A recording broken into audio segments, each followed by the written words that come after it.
Let's show all of you, and by the way, if you're not sharing this on 50 platforms right now, start sharing, because what I'm about to unveil is what Rand Paul should have done the minute Anthony Fauci said that NIAID has not funded gain-of-function research. Rand Paul should have done what I'm going to do right now. So let's go back to the beginning. What Rand Paul should have done when Anthony Fauci said today that the NIH, and specifically his organization, NIAID, has not funded gain-of-function research, Rand Paul should have put on a screen the letter I have on the screen right in front of each and every one of you. And let me read you what the letter says. This is from the Department of Health and Human Services, National Institutes of Health, National Institute of Allergy and Infectious Diseases. That's NIAID. That is Anthony Fauci's own organization. This is the letter, October 21st, 2014, sent to none other than Ms. Sherry Settle, Director, Proposal Management, University of North Carolina, Chapel Hill, Office of Sponsored Research, et cetera, et cetera. And there is a grant number, 5U19A107810-02.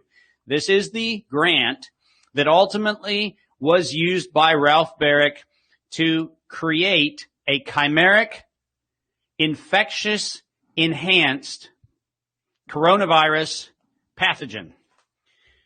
And that's by his own admission. He used this grant, and what the letter says, NIAID has determined that the above referenced grant may include gain-of-function research that is subject to the recently announced U.S. government funding pause. That's what we called the moratorium, issued on October 17, 2014.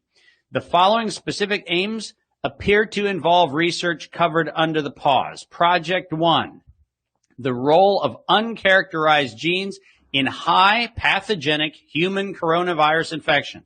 Ralph S. Baric, PhD, project leader. Novel functions of virus in replication in vitro and novel functions of virus pathogenesis in vivo. You know what in vivo means, James? No. That means in a living organism. Oh. Okay? That's not good. Now listen, people. That sounds listen. awful. This particular letter specifically proves that Anthony Fauci lied to Congress. Not lied to Congress, kind of misled Congress, lied to Congress.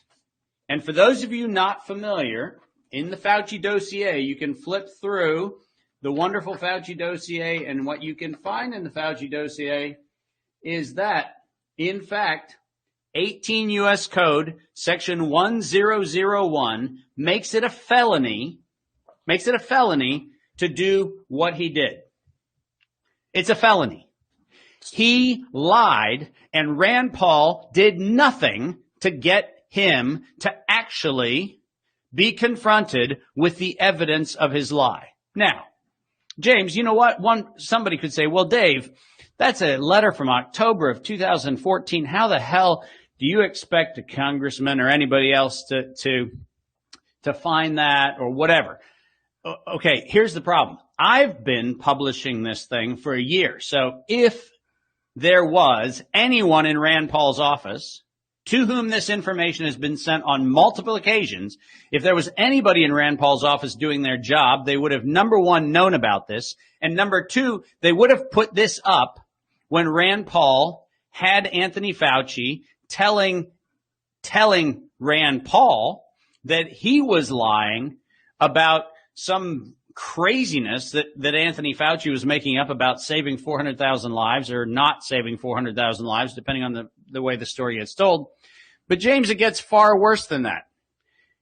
It turns out that I have on this particular slide set, not one, but I have letters to St. Jude Hospital, Mount Sinai Hospital, Johns Hopkins University, Rochester Medical Center, Utah State University, Mount Sinai Medical School, Emory, University of Wisconsin-Madison, Washington University, University of Texas, University of Chicago, University of Iowa, Emory University, University of North Carolina, Chapel Hill, University of Maryland, Vanderbilt University, University of Wisconsin-Madison, University of Wisconsin-Madison, and the Director of Intramural Research, Principal Investigators of the White House Announcement on Gain-of-Function Research. I have none other than 75 pages of letters that all said that NIAID was funding gain-of-function research. 75 letters. Now, here's the funny thing. I want you to see what I'm going to do here, James, because this is the magic of this thing that we call the internet. It's this kind of very fascinating little technology. You might have heard about it before, but I just sent you all the links to all 75 pages of all of the letters that actually explicitly say that NIAID was in fact funding gain-of-function research, and that they in fact were specifically working not only on gain-of-function research, but it gets worse. If you look at pages 34, 39, 56, and 60, you'll see that specifically this was gain-of-function on SARS and MERS to increase the infectivity of the virus to make it more pathogenic. Okay? No. Now, before I lose my freaking mind on this thing, let's make something abundantly clear.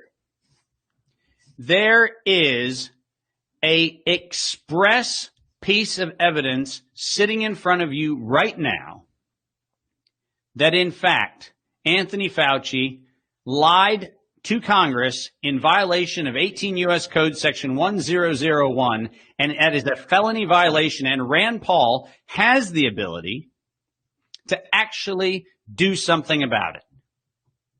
You know, Anthony Fauci committed a felony on the floor of Congress today. He could have been taken out in cuffs. Yep. I mean, he could have been taken out in cuffs. It's a felony. Yep. On top of the felony of actually doing gain-of-function research when there was a moratorium on it. Yep. On top of the antitrust violations of, you know, the patents and everything else. And so you just need to understand that, guys, if you think it's one team or the other team, then you've already lost. Because it is only one team in Washington. Yeah. Not to say there's not a couple of good people floating around, but there's only one team. Yeah. And so let's look at exactly, just so we're not confusing ourselves. This is one of the many projects that was NIAID funded, which was specifically gain of function, and by the title of the project itself, falls under the research moratorium.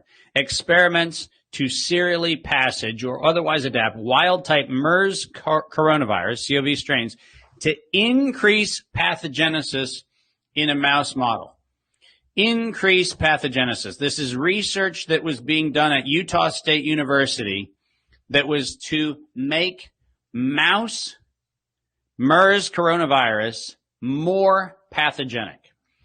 What we're going to stay focused on is the legal implications of a biological weapons program, which by the definition of biological weapons, and let's stick to the point, by the definition of biological weapons, the amplification of a pathogen to harm a human being is the definition of bioweapons. And the fact of the matter is, Anthony Fauci has been funding that activity for years. For years. And Rand Paul has the evidence, has always had the evidence, and has done nothing but turn this into a fundraising juggernaut for self-interest.